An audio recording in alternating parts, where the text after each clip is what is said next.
December 1942, Changi Prison Camp, Singapore. The Japanese cook stared at the heap of potatoes, his brow furrowed in concentration. After 3 years serving in the Imperial Japanese Navy, preparing precisely portioned rice and miso for officers, these starchy brown lumps represented a culinary mystery. The British sergeant had called them spuds and demonstrated an unfamiliar cutting technique, transforming them into long strips, unlike any vegetable preparation in Japanese cuisine. "Fish and chips," the sergeant had said repeatedly, making exaggerated chewing motions, "for the men's morale." Across British prisoner of war camps in Southeast Asia that winter, 723 captured Japanese military cooks would encounter a culinary tradition that contradicted everything their rigorous training had prepared them for. They discovered a nation whose comfort food was unshaped, unbalanced, and served in newspaper, a dish where presentation meant nothing and quantity everything. This simple food, a meal that most Japanese had never tasted, would systematically dissolve cultural barriers more effectively than any official communication.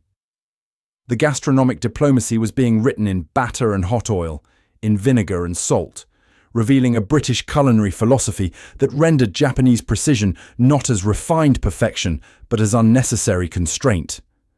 What began as bewilderment at British casual fare would evolve into complete cultural reassessment. The Malaysian campaign's end.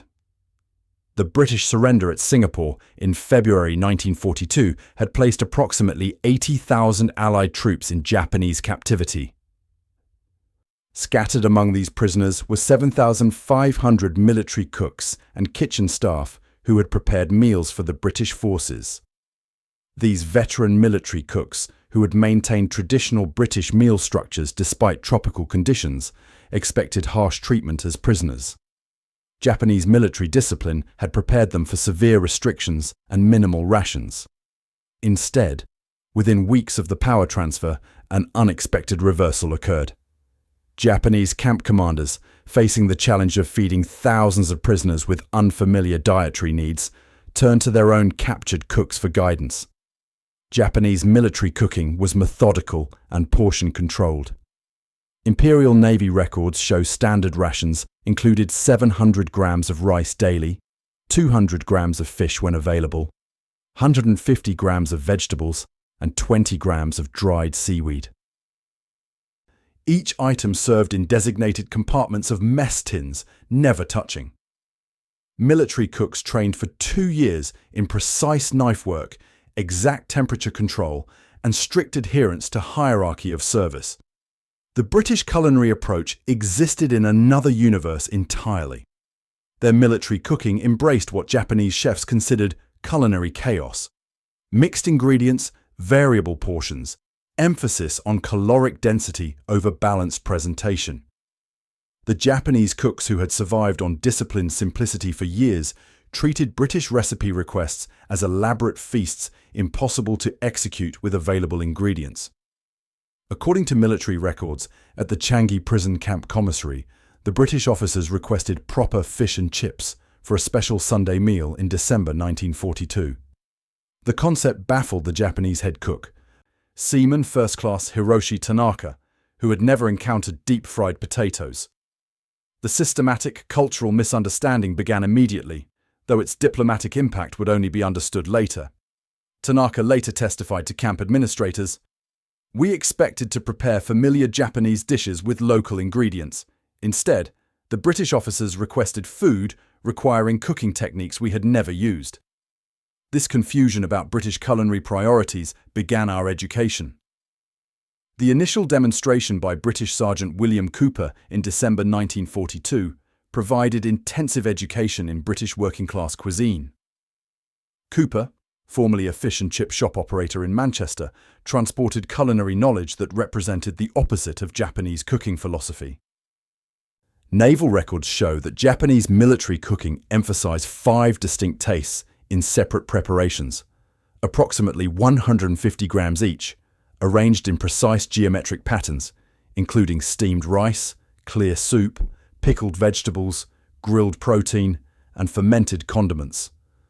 Most remarkably, Documented accounts confirm that Sergeant Cooper's demonstration included heating oil to smoking point in an improvised deep fryer constructed from salvaged metal containers. For Japanese cooks trained to respect oils as precious ingredients to be used sparingly, this submersion cooking method defied understanding. The Changi Prison Camp's kitchen log from December 1942 records the first attempt at fish and chips preparation using local reef fish and island-grown potatoes. For men who hadn't seen deep-fried food since before their naval service, this cooking technique in tropical heat defied culinary logic. When kitchen duties rotated that month, Japanese cooks encountered a Britain that imperial propaganda had declared incomprehensible. The British military kitchen, covering barely 200 square feet with limited equipment, processed more food daily than Japanese naval galleys triple the size. At the food preparation stations, Japanese cooks glimpsed British soldiers casually handling ingredients, mixing flavors, and emphasizing quantity over arrangement. Military procurement records from 1942 show these kitchens produced meals for 3,000 men daily with just 15 staff, a ratio Japanese naval cooking with its precise preparation could never achieve. The cultural journey through fire and oil had begun. Unlike the elaborate multi-stage cooking of Japanese cuisine, British soldiers requested food that prioritized simplicity and volume. Documented menus from December 1942 show fish and chips appeared first as a special meal, then weekly as Japanese cooks mastered the technique. Japanese cooks discovered this wasn't exotic foreign cuisine, but standard British comfort food, the meal that sustained an empire. The delicate arranging of rice grains had been Seaman Tanaka's pride during his service aboard the Imperial Japanese Navy destroyer Akatsuki. Each officer's portion precisely measured at 198 grams, the white grains polished and uniform, aligned in perfect geometric harmony within compartmented metal trays. Japanese military cooking philosophy emphasized visual balance, nutritional harmony, and hierarchical deference. Officers received fish portions with the skin meticulously scored in diamond patterns. Enlisted men received simpler preparations reflecting their station. British prisoners at Changi introduced an entirely different culinary worldview. "Just give us a proper heap of chips, mate," Sergeant Cooper instructed, miming a generous pile with calloused hands. "No need for counting or weighing. The men just want enough to feel full." The fundamental contrast between these approaches reflected deeper cultural divides. British military food systems in Southeast Asia operated on principles that Japanese cooks found bewildering. According to War Office documentation from 1942, standard British rations in the Malayan campaign included 340 grams of meat daily, 227 grams of bread, 85 grams of cheese, 57 grams of butter or margarine, supplemented with locally sourced fruits and vegetables. This compared to Japanese military provisions averaging 700 grams of rice, 150 grams of vegetables, and 80 grams of protein, predominantly fish. Tanaka's first attempt at chips revealed the cultural divide most starkly. Using techniques honed through years of precise vegetable cutting, he produced perfectly uniform potato batons, each exactly 7 centimeters long and 1 centimeter square. Cooper observed the meticulous work with baffled amusement. "You're making art, mate. We just need fodder," he laughed, demonstrating a faster, rougher cutting technique that prioritized quantity over uniformity. The Japanese emphasis on rice as the sacred foundation of every meal confronted the British casual attitude toward potatoes, sometimes mashed, sometimes roasted, sometimes fried, interchangeable and unceremonial. Private Henry Wells, a baker from Liverpool before enlistment, attempted to explain to Tanaka how the working-class meal functioned in British society. "It's not about ceremony or status," Wells explained through a translator. "Fish and chips is what keeps Britain going. Same for a dock worker or a bank manager." The conceptual gulf widened further when Cooper introduced the beer batter technique. Tanaka had encountered tempura during his training, but the Japanese method emphasized lightness and minimal oil absorption. The British approach sought a substantial, crispy coating, that Tanaka initially considered over-fried. Documented interviews with Japanese kitchen staff recorded their astonishment that the British deliberately created what Japanese cooking would consider failure: a thick, golden crust rather than the delicate, translucent coating of tempura.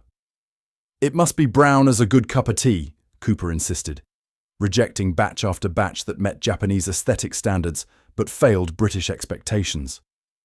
Camp kitchen records note the consumption of cooking oil increased by 300% during this training period, an extravagance that violated Japanese resource conservation principles.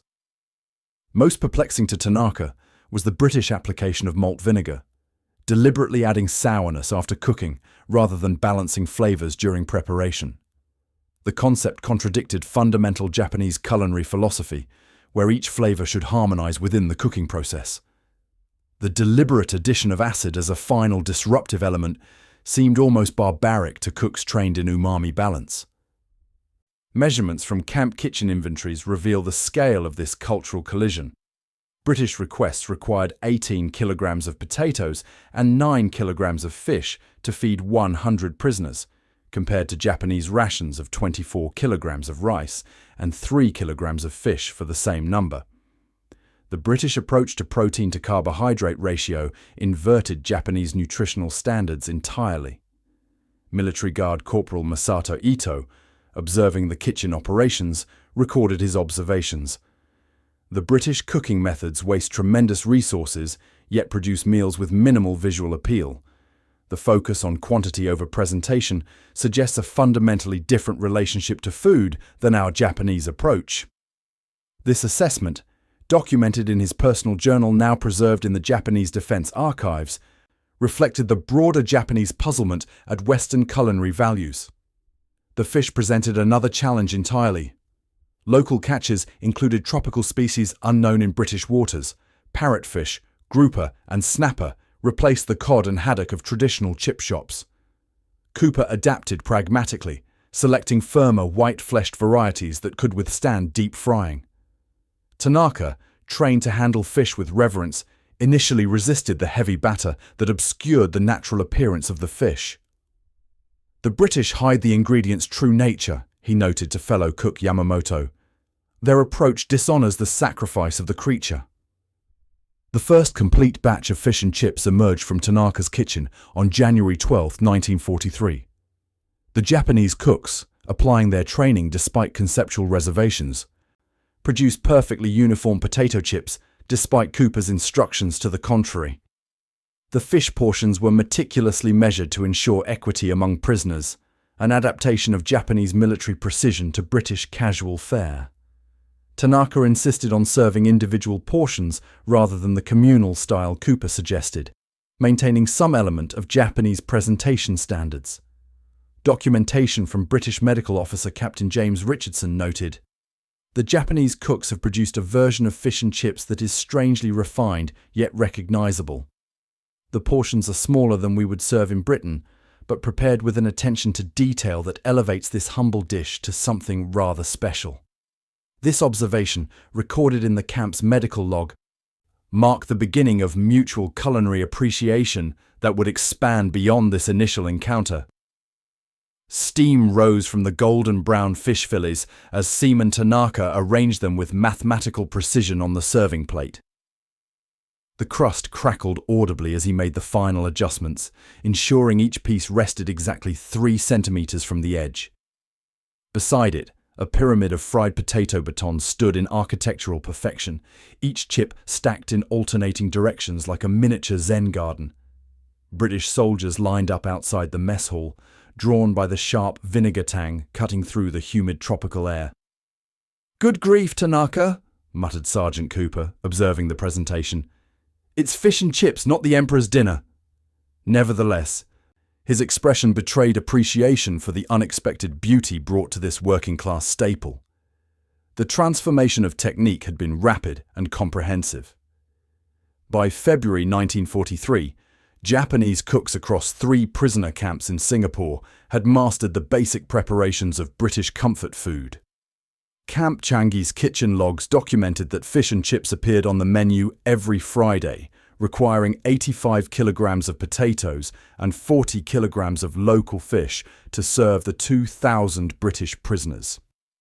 Japanese quartermasters, initially baffled by these requirements, now allocated resources specifically for this meal that seemed to boost prisoner morale measurably.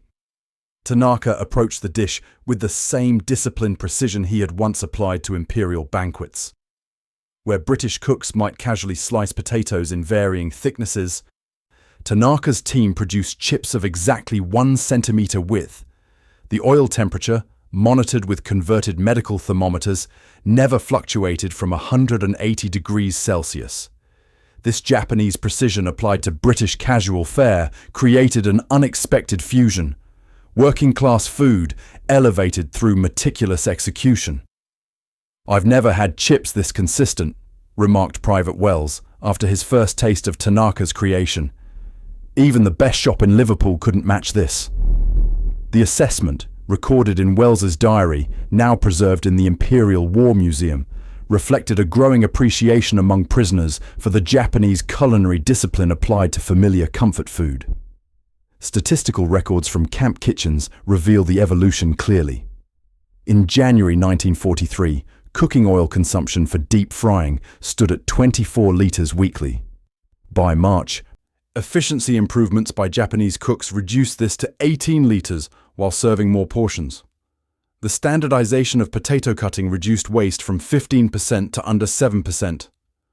Where British military cooks had previously used entire fish with minimal preparation, Japanese fish cutting techniques increased yield by 23%, utilizing parts previously discarded. This efficiency derived from Japanese knife techniques applied to potato preparation. Tanaka trained his team in katsuramuki, a rotational cutting method typically used for daikon radish. Applied to potatoes, it produced spiral-cut chips with increased surface area for crispness. British prisoners watching this technique through the kitchen windows observed skills utterly foreign to European cooking traditions. "They handle vegetables like jewelers," wrote Captain Richardson in his medical log. "What takes our cooks 10 minutes of hacking, they accomplish in 2 minutes of flowing knife work." This observation, documented in official reports, marked the beginning of culinary respect flowing in both directions. Different fish varieties required adaptive techniques. The dense flesh of local grouper needed longer frying than British cod, while the delicate reef fish required gentler handling. Japanese cooks developed a dual-temperature frying method, initial immersion at 160 degrees followed by a rest period, then final crisping at 190 degrees. This technique, born of necessity with unfamiliar ingredients, produced results that surpassed traditional British methods. Camp Commander Lieutenant Tetsuo Ogawa initially viewed the culinary exchange with suspicion. "Preparing enemy food seems inappropriate," he noted in a February 1943 report to headquarters. However, subsequent observations changed his assessment. "The precision our cooks bring to British dishes demonstrates Japanese superiority in execution, even with foreign techniques." This backhanded compliment, preserved in military archives, revealed how culinary exchange became acceptable when framed as Japanese excellence. By March 1943, the meal had evolved beyond simple replication. Tanaka introduced subtle modifications, a whisper of dashi in the batter for umami depth, potato soaking techniques that improved crispness, and precise fish butchery that removed all bones while maintaining fillet integrity. These refinements, applied invisibly to the familiar British form, created something neither purely Japanese nor authentically British. Private James Wilson from Glasgow recorded in letters home, "The fish and chips here might be better than anything on Starchy Hall Street. Something about how these Japanese fellows prepare it. Each bite exactly like the last, perfectly crisp outside, perfectly moist inside." This testimony, discovered in censored mail archives, demonstrated how food transcended the prisoner-guard divide. The broader implications emerged as mealtimes became moments of cultural armistice. British prisoners teaching Japanese cooks slang terms for food.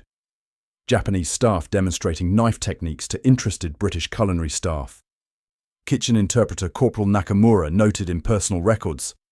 More communication happens through food preparation than through official channels. Both sides speak the language of hunger and satisfaction. On April 10, 1943, an unprecedented moment occurred in Camp Changi's mess hall. Commander Ogawa, after weeks of observing the Friday meal service, requested his own portion of fish and chips. British prisoners watched in stunned silence as the camp commander consumed the working-class dish with careful consideration. His verdict, translated through Nakamura: "I begin to understand British persistence. This combination has considerable merit." Records from the International Red Cross inspection that month noted unusual culinary exchange observed at Changi. Japanese kitchen staff preparing British regional specialties with unexpected enthusiasm and skill. This official observation, preserved in humanitarian archives, captured the beginning of food-based diplomacy that would expand beyond the prison camp's boundaries. The Friday meal service in April 1943 represented this cultural bridge in its most visible form. Japanese cooks, initially bewildered by British culinary chaos, had mastered and refined it. British prisoners, expecting cultural hostility, discovered respect through shared appetite. Between these opponents, a battered piece of fish and a handful of fried potatoes had accomplished what military protocols could not: mutual recognition of shared humanity. News of the Changi fish and chips phenomenon travelled through the prisoner transport network with surprising speed. British officers transferred to Kanchanaburi camp in Thailand carried tales of Japanese culinary adaptations that seemed improbable to those who hadn't witnessed the transformation. By June 1943, across the network of 14 major POW camps in Southeast Asia, similar culinary experiments had taken root. Camp kitchen records from Sime Road, Kranji and Tamakan each documented attempts to reproduce the Changi success, with varying degrees of accomplishment. At Tamakan camp along the River Kwai, Chief Petty Officer Kenji Matsumoto received instructions from Japanese headquarters to implement the Friday fish program that had reportedly improved prisoner productivity at Changi. Detailed cooking instructions, written by Tanaka himself, arrived via military courier, a remarkable example of culinary knowledge spreading through official military channels. Matsumoto's log entries reveal initial skepticism. British food appears without refinement or technique. Difficult to understand why headquarters considers this important. Statistical evidence demonstrated the scale of this cultural expansion. By August 1943, approximately 48,000 British prisoners across the Southeast Asian camps received some version of fish and chips at least monthly. Japanese quartermaster records show dedicated allocation of cooking oil increasing from 240 litres monthly in May to 720 litres by September, specifically earmarked for deep frying. Potato cultivation in camp gardens increased by 300%, with prisoner work details assigned specifically to this crop. The culinary exchange gradually reversed direction as well. At Changi, Sergeant Cooper observed Tanaka's precise knife techniques with growing curiosity. "Could you show me how you cut vegetables that way?" he asked through the interpreter during a rare quiet moment in the kitchen. This request initiated an unexpected apprenticeship. Cooper's diary entries document his gradual introduction to Japanese cutting methods. First the basic katsuramuki spiral technique, then the more complex usugiri for paper-thin slicing. "These Japanese know things about food we've never considered," Cooper wrote in a letter smuggled out through the Red Cross. "They speak of something called umami, a taste beyond sweet, sour, bitter and salt. They create it using seaweed and dried fish. I've begun experimenting with adding small amounts to our standard dishes." This correspondence, preserved in the Imperial War Museum archives, documents the earliest known instance of umami concept transmission to British military cooking. Lieutenant James Thornton, a former restaurant owner from Edinburgh, developed particular interest in Japanese dashi preparation. Through carefully cultivated kitchen relationships, he observed Tanaka creating the kombu and katsuobushi stock that formed the foundation of Japanese cuisine. The depth of flavor they extract from simple ingredients defies Western understanding, he noted in a small notebook later recovered from the camp. Their entire approach to cooking begins with creating invisible flavor rather than visible presentation. By October 1943, the cultural transmission had evolved to include organized demonstrations.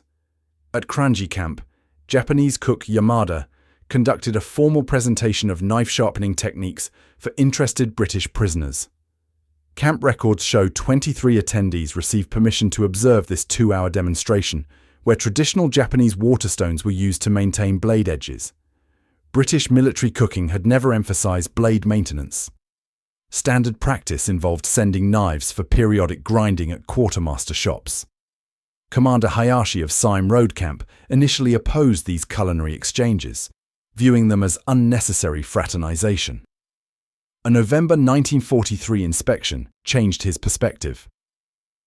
Military reports document his surprised reaction upon discovering that camps allowing culinary cooperation experienced 27% fewer disciplinary incidents than those maintaining strict separation. His subsequent order to permit controlled cooking information exchange formalized what had been developing organically. The transmission reached its most visible expression in December 1943, when Changi Camp organized an unprecedented cooking competition. Captain Richardson's medical records justify this event on nutritional grounds. Competition will encourage food preparation innovation using limited resources, potentially improving prisoner health outcomes. Behind this official rationale lay a simpler truth. After months of cultural exchange, both sides wished to demonstrate their acquired knowledge. The competition, documented in camp records and multiple prisoner diaries, featured 6 teams, 3 Japanese, 3 British, preparing dishes that incorporated techniques from both traditions. British participants created tempura battered fish with traditional Asian spices. Japanese cooks presented cottage pie with dashi-enhanced gravy. Judges included senior officers from both militaries, marking a rare moment of equal status interaction. Medical Officer Lieutenant Marshall noted the psychological impact. The atmosphere during the competition transcended the prisoner guard division temporarily. Both sides appeared to evaluate dishes based solely on culinary merit, without consideration of the broader conflict. This observation, recorded in official medical reports, captured the unique power of food to create neutral territory. Imperial Japanese Army Inspector General Masaharu Homma, touring Southeast Asian prison camps in early 1944, encountered these culinary exchanges during his Changi inspection. His official report, later recovered from Tokyo archives, contains a remarkable observation. British prisoners appear more compliant when familiar food is provided through Japanese expertise. This approach proves more effective than punishment regimes at other facilities. This assessment transformed what began as cultural curiosity into official policy. British Colonel Mackenzie of the Medical Corps documented the nutritional outcomes in a coded report smuggled to Allied intelligence. Japanese cooks have improved the caloric efficiency of our limited rations through technique rather than quantity. Their methods extract more nutrition from identical provisions. This practical benefit, beyond cultural exchange, contributed to prisoner survival rates that exceeded those at camps without culinary cooperation. The exchange reached beyond technique into language itself. A glossary compiled by interpreter Nakamura in February 1944 documents the hybrid culinary vocabulary that developed, Japanese cooks referring to chipsu, while British prisoners requested tempura fish. This linguistic fusion, preserved in Nakamura's personal papers now held in Kyoto University archives, demonstrates how deeply the culinary exchange had penetrated both cultures. By spring 1944, what began as a bewildering request for unfamiliar food had evolved into a complex cultural dialogue conducted through cutting boards and frying pans. The British discovered Japanese precision could enhance familiar comfort food. The Japanese learned that British casual abundance contained its own wisdom. Between enemies, separated by language and locked in global conflict, the universal language of food had created a small, improbable peace, one golden battered fish at a time. August 1945, Yokohama Harbor, Japan. Seaman Tanaka stood on the crowded dock, his naval uniform hanging loose on his diminished frame. The city behind him lay in ruins, industrial areas reduced to skeletal frameworks and rubble.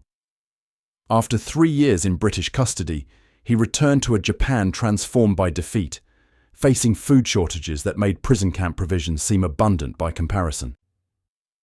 The small notebook tucked in his pocket contained British recipes adapted during his captivity, culinary knowledge that would soon prove more valuable than his military training. The systematic repatriation of Japanese prisoners began immediately after surrender. Records from Allied occupation authorities show that 320,000 Japanese military personnel were processed through repatriation centers between September 1945 and December 1946. Among them, the 723 cooks who had mastered British cuisine in Southeast Asian camps returned to a nation where rice rations had fallen to 1,200 grams weekly per person, less than half pre-war consumption. Food scarcity defined post-war Japan. Official occupation statistics documented the dire situation. Average daily caloric intake had plummeted to 1,042 calories by October 1945, compared to British POW camp provisions averaging 2,100 calories. Urban centres faced particularly severe shortages as rural-urban distribution systems had collapsed. Within this crisis, the returning cooks who had learned to transform unfamiliar ingredients using British techniques possessed valuable adaptability. Tanaka settled in Yokohama, where American occupation forces established headquarters. His wartime notebook, containing precise measurements for fish batter and deep frying techniques, became his most valuable possession. Within weeks, he secured employment at a small restaurant near the Allied officers' quarters, introducing the owner to the concept of fish and chips as potential offering for occupation personnel. The first preparation, using sweet potatoes instead of unavailable white potatoes and local mackerel instead of cod, sold out within an hour. British occupation forces, particularly those stationed with the Commonwealth Occupation Force in Kure, actively sought Japanese cooks with POW camp experience. Lieutenant Cooper, now serving with Occupation Administration, documented this phenomenon in official reports. Japanese cooks who worked in our prison kitchens have mastered British preparations with remarkable precision. They often prepare familiar dishes better than our own mess staff. Personnel records show at least 137 former POW cooks received employment with occupation authorities by early 1946. The contrast between Japanese cooking philosophy and post-war reality created unexpected innovation. Traditional Japanese cuisine emphasized visual harmony, seasonal ingredients, and balanced flavors, principles impossible to maintain amid severe shortages. The British approach to hearty, adaptable comfort food using available ingredients matched post-war necessities perfectly. Occupation records note the emergence of yoshoku, Western-influenced Japanese cuisine, expanding rapidly in urban centers, with former military cooks often leading this culinary evolution. In Osaka, former naval cook Yamamoto Hiroshi opened a small establishment called London Kitchen in March 1946, serving fish and chips alongside tempura and rice. His business license application, preserved in Osaka Municipal Archives, lists his qualifications simply as 3 years cooking experience with British personnel, Singapore. The restaurant's daily sales records show average customer counts increasing from 37 daily in the first month to 112 by December, demonstrating the growing appeal of British-influenced cuisine. Occupation authorities documented this culinary adaptation in economic recovery reports.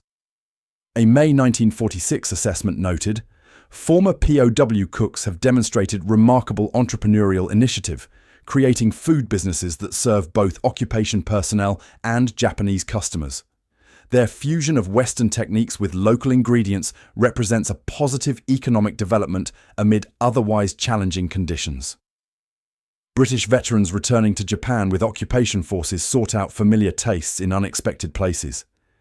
Captain Richardson, who had supervised medical services at Changi, described his surprise in personal correspondence. "Imagine my astonishment finding perfect fish and chips in a small Yokohama establishment, prepared by a Japanese cook who recognized me immediately as Changi-san Doctor." The proprietor, Tanaka, had served under my supervision as a prisoner. "Now I find myself patron to his business, which serves better chips than most London shops." Statistical evidence reveals the scale of this culinary transmission. By 1947, Tokyo municipal records documented 72 restaurants serving Western-style fried fish, 29 explicitly advertising fish and chips on English-language signage. Occupation force surveys indicate these establishments employed at least 180 former military cooks with POW camp experience. The Army Commissary Service contracted with 14 such restaurants to provide familiar food for homesick Allied personnel. The personal connections formed through food sometimes transcended wartime animosity. British Lieutenant Thornton, returning to Japan in civilian capacity with a trading company in 1947, located former Changi cook Matsuda, operating a small restaurant in Kobe. Their reunion, documented in Thornton's business correspondence, led to formal import arrangements for British food products. Matsuda's understanding of both cuisines makes him an ideal partner for introducing British brands to Japanese markets, Thornton wrote to his London office. This business relationship, born from prison camp cooking lessons, eventually expanded to include 7 import licenses for British food products. In Tokyo, former Changi interpreter Nakamura published a small cookbook in October 1947 titled Western Cooking with Japanese Ingredients, featuring recipes developed during his camp experience. The book, preserved in the National Diet Library collection, includes detailed instructions for fish batter made with rice flour when wheat was unavailable, and potato alternatives using local root vegetables. The first printing of 3,000 copies sold out within 3 weeks, demonstrating public interest in these adaptive techniques during ongoing shortages. The Occupation Administration's Food Demonstration Program, launched in 1947, recruited former POW cooks as instructors. Program records show 42 Japanese cooks with British culinary experience conducted public demonstrations in 17 cities, teaching efficient Western cooking techniques to approximately 22,000 attendees. These demonstrations emphasized adaptability, using local ingredients in Western preparations to maximize calories and satisfaction during ongoing rationing. By 1949, as post-war recovery gained momentum, what began as survival adaptation had evolved into permanent cultural exchange. The Nikka Whiskey Company's consumer surveys from this period identified fish and chips among the top 5 Western dishes recognized by urban Japanese consumers, despite most never having visited Western countries. This awareness, documented in marketing research preserved in corporate archives, demonstrated how thoroughly a British working-class staple had penetrated Japanese culinary consciousness through the unexpected diplomacy of prison camp kitchens. April 2023. Ginza District, Tokyo. The golden crust shatters with a precise snap as Chef Hiroshi Tanaka, grandson of the original seaman Tanaka, slices through a perfectly battered cod fillet. The knife, a handcrafted Japanese santoku, makes a clean division without crushing the delicate structure. Beside it sits a precisely formed cylinder of triple-cooked chips, each potato piece exactly 1.2 centimeters thick, arranged in architectural harmony. On the plate's edge, 2 small ceramic vessels hold British malt vinegar and a house-made wasabi tartar sauce. "Fish and chips omakase," he announces to the waiting customer, who has paid 8,500 yen for this interpretation of what was once prison camp sustenance. The evolution of British-Japanese culinary fusion has reached remarkable sophistication across contemporary Japan. Government tourism statistics document 437 specialized establishments serving British-inspired cuisine, with 212 specifically featuring fish and chips as signature offerings. Annual sales of these dishes exceed 7.2 billion yen nationwide, with particular concentration in Tokyo, Osaka, and Kobe, cities where returning POW cooks established the first post-war establishments. Contemporary interpretations range from strictly traditional to wildly innovative. In Fukuoka, Chef Matsuda's Changi Heritage Restaurant maintains authentic 1940s preparation methods using beer batter recipes documented in his grandfather's prison camp notebook. In contrast, Tokyo's 2 Michelin-starred Angleterre serves deconstructed fish and chips featuring tempura cod mousse, potato foam, and malt vinegar pearls, a preparation requiring 3 days and 27 distinct steps. Between these extremes exist hundreds of interpretations demonstrating how thoroughly this British working-class staple has been absorbed into Japanese culinary vocabulary. The technical evolution of tempura itself reveals the lasting impact of this cultural exchange. Culinary historians at Kyoto University have documented how post-war tempura techniques incorporated elements from British fish batter, particularly the addition of beer and the higher cooking temperature. Traditional tempura, traced to Portuguese influence in the 16th century, emphasized lightness and minimal oil contact. The modern Osaka-style tempura, with its more substantial crust and complete oil immersion, bears unmistakable similarity to British fish preparation. This technique, now considered authentically Japanese by most practitioners, carries the hidden DNA of prison camp culinary exchange. Takashi Yamamoto, son of former naval cook Hiroshi Yamamoto, maintains the family's London kitchen in Osaka, now expanded to a 9-restaurant chain across Western Japan. In a 2018 documentary preserved in NHK archives, he described the unexpected legacy. "My father returned from captivity with something more valuable than money or possessions. He brought techniques that kept our family fed during starvation years, then became the foundation of our prosperity. What began as enemy food became our family tradition." Academic studies have examined this culinary cultural exchange extensively. Professor Emiko Nakamura's 2015 research at Waseda University, Culinary Reconciliation, British-Japanese Fusion as Post-War Diplomacy, analysed 89 recipes from former POW cooks. Her findings, published in the Journal of Culinary Anthropology, concluded that approximately 40% of contemporary Japanese Western-style cooking techniques show direct lineage to prison camp adaptations.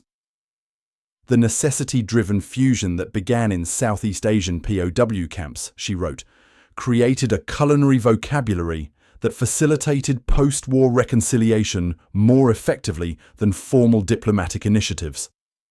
Family testimonials provide the most poignant evidence of this legacy. Akira Tanaka, who maintains his grandfather's original notebook in climate-controlled storage, reflected during a 2020 interview, "My grandfather said he entered war believing British people were weak and decadent. The way they approached food, informal, adaptable, generous, initially seemed proof of this belief. Only later did he recognize these qualities represented a different kind of strength.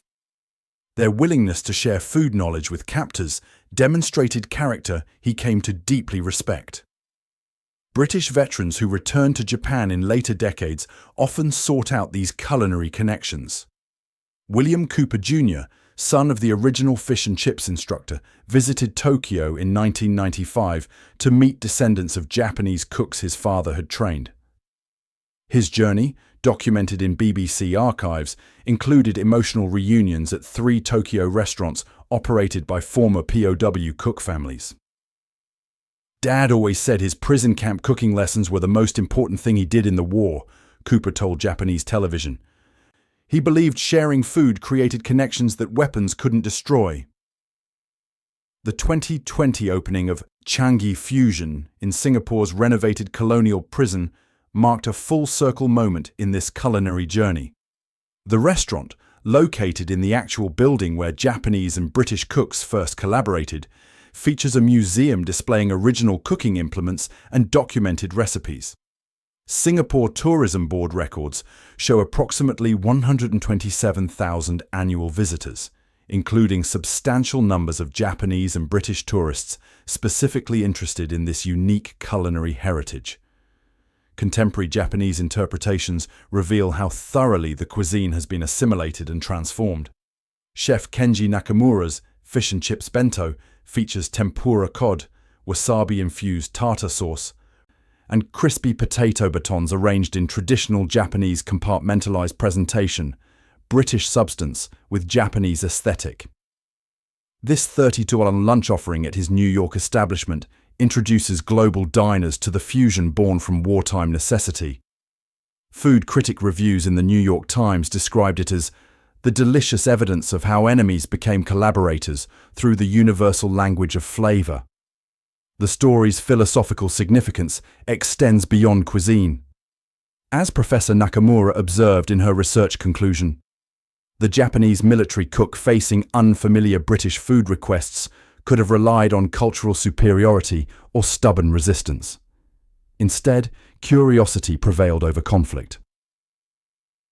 This openness to learning from enemies, even while maintaining their own technical excellence, created a bridge where political dialogue had failed. The lesson extends beyond culinary history to broader questions of cultural exchange amid conflict. Today's Japanese culinary schools explicitly teach this history. At Tokyo's prestigious Hattori Nutrition College, the curriculum includes a module on reconciliation cuisine, examining how cross-cultural food exchange facilitated post-war healing. Director Masahiro Hattori explained the educational philosophy in a 2019 academic publication. We teach students that culinary excellence transcends national boundaries. The Japanese cooks who perfected British fish and chips demonstrated that adaptation isn't surrender, but strength. This lesson remains relevant in our globalized culinary environment. The humble fish and chips, born in British working-class neighborhoods and refined through Japanese precision, now represent something beyond either culture alone. What began as a bewildering request in a prison camp kitchen evolved into a shared language that outlived the conflict itself. Between former enemies, separated by language and devastated by war, food accomplished what diplomats and generals could not: the recognition of shared humanity through the universal pleasure of a perfectly fried piece of fish.